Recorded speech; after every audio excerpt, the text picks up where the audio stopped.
语言係無所不在嘅設計力，佢害怕受到當神器，佢唔單止係溝通嘅橋梁，還可反映出文化地位嘅價值觀。比方講，第二咯，節奏嘅時間，佢搞不啷個，也唔是錢啊，唔當真，送，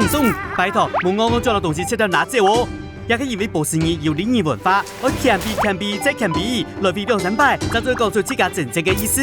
像樣畫中有畫嘅情景，其實大家看到，除去葫蘆畫上家門嗰個假爸味，根本冇呢個係咪示範事件，也就透露出做建農業沙比民以食為天嘅文化特色。佢哋客家話愛講再見嘅時節，大家就會講再來了，也是咩腳什麼嘅新玩意兒，再來了就可以再來玩，唔想老講拜拜，直接發動郵箱卡，結束也一筆看，特別客家文化嘅好客精神。要對康庭語言陳述嘅文化特色，就會翻譯清難嘅理數，故說要再熬人家翻譯費啦。唔過發講咗來，各種語言設計連同行地圖版睇嘅時候，寫見過一團高長嘅哦。1952年，中華民國政府拿葫蘆話、客家話原住民族嘅創意。哎呀，叫都不要講，仲下做唔得講，使用一條語言嘅族群，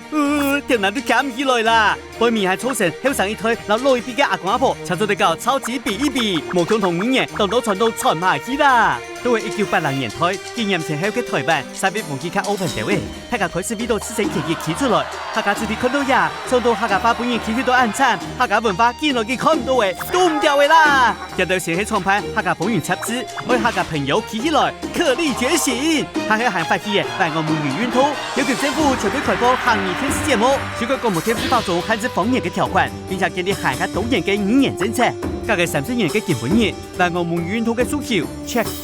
完成，客家帶頭客家相關政策，老媒體出現，為客家族群要做得當風聲嘅講，我係客家人。唔過問題真係結結咧。原來唔單唱政策大壓，全球化還帶來多種強勢語言，爬山倒數而來，當到族群嘅母語本意期待，使用嘅語見來見少，客家話、葫蘆話、原住民族嘅創意，都喺一片潮流當中破棒棒，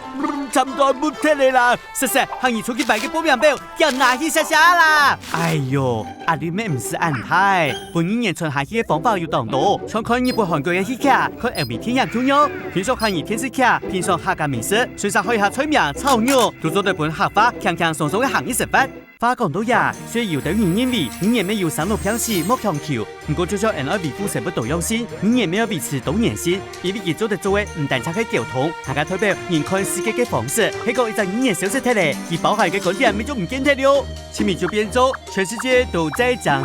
話，大家喺度當睇嘅圖文者，當做一書上學，唔過咩會當冇答對，冇意思。故說本人求下來認識睇台灣嘅各種語言，對人哋土地方嘅文化要看多嘅了解啦。可讚，哈哈，好點，張來了，拜拜。